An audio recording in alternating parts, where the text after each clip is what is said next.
Atome is the first and only industrial-scale green hydrogen, ammonia and fertilizer production company listed on the London Stock Exchange.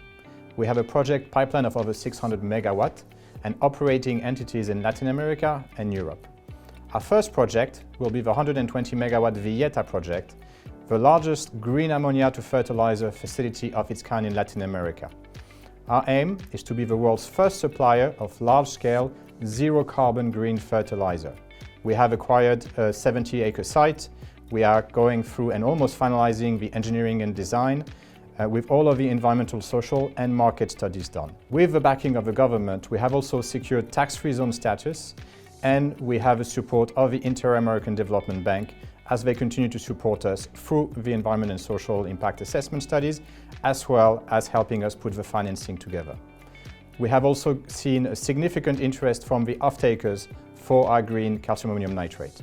So we are moving at great pace to make this a reality, with 145 megawatt of immediately available, low-cost, baseload renewable electricity secured. It will be producing 250,000 tons of calcium ammonium nitrate per year.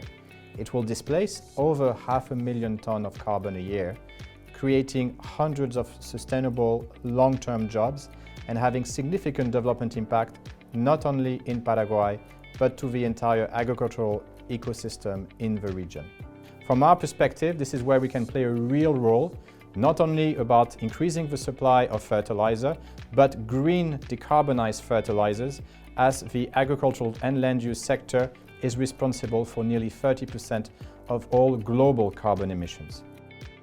This is massive. It's about feeding and saving the planet and creating thousands of jobs in places where we can actually make a difference. So we continue to be busy. Unlike a number of other companies, we don't want to talk about MOUs. We want to discuss real projects that we can deliver in a very short timeline. To see what we have achieved since the IPO, considering the size of the company, it's quite amazing. And the fact that there are still no other companies like us listed on the London Stock Exchange focused on the development of green ammonia is kind of telling that it's not easy. Atome was created with a realization that you cannot electrify the world. You will still need molecules. And if you can have green molecules, you are able to decarbonize the hard-to-abate sector. We're talking shipping, agriculture, chemical, power, maybe aviation. But also this is where that vision meets the hard industrial reality. So when we looked at the potential of a hydrogen economy, we looked at all of these possibilities where hydrogen could be part of that solution of providing that green molecule. You always go back to fundamental principles, which is, am I competitive? It's great to be zero carbon and displace hydrogen based from natural gas, from coal. But if you are so much more expensive, you are never going to find a market. And hydrogen to ammonia to fertilizer for us was the absolute logical step, the absolute logical market we wanted to go after, because this is the market for hydrogen today.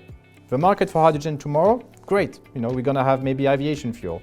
We're going to have cars, we're going to have trucks. What can we do today? Agriculture. And this is what Atome is doing. We want to deliver something which can make profit today, and on top of that, put profit and planet together.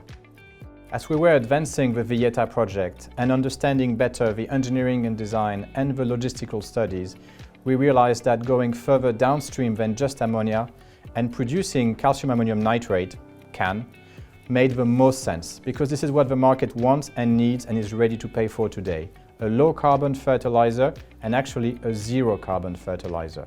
There was also a significant logistical advantage and therefore a significant economic advantage for us to go downstream and to supply CAN, in green CAN, into the Mercosur region. So whilst Europe is the largest market for CAN, Mercosur is the world's second largest. So from our point of view, it was about having domestic supply, meeting domestic demand. So the process of making green fertilizer is actually relatively simple and has been existing for over 100 years. You start with water, H2O, then you pass it through an electrolyzer, which using electrical current separates the H, the hydrogen, and the O, the oxygen. Once you have your hydrogen, you then compress it and you add to it nitrogen. How do you get nitrogen? You took an air separation unit, VASU, which strips the nitrogen from the air. Then, through the Haber-Bosch process, another 100-year-old process, you combine the hydrogen and the nitrogen together. That creates ammonia. Once you have ammonia, you then pass it through the nitric acid unit, which further concentrates nitrogen and ammonia and create ammonium nitrate solution. Once you have that ANS, you then mix it with either limestone or dolomite, which has been crushed, to create CAN, calcium ammonium nitrate. So you have added the calcium, the dolomite, the limestone, to the ANS, and this is how you go from a very simple chemical process from H2O to CAN. Our mission is clear: energy security, food security, decarbonization, and having an impact on a global scale as well as a strong domestic impact whilst actually having profitable projects. How do we achieve this? By working in countries which have the right type of power, renewable power, with the right people, and in a space where you have a right demand for what we are producing. So are we complacent? Never. Right? That's the reality. We continue pushing, we continue adapting, and as I mentioned earlier, we didn't originally think that we would go all the way down to green fertilizer, but it made the absolute most sense for the demand side, for the return side, for the development impact that we could have. So it is this ability to adapt, react, take decisions very quickly, which enables us to be quite different in a world of billion-dollar infrastructure projects. So we will continue to over-deliver. We will continue to work harder than what is reasonable, and we will continue to achieve more than what anybody else is able to achieve.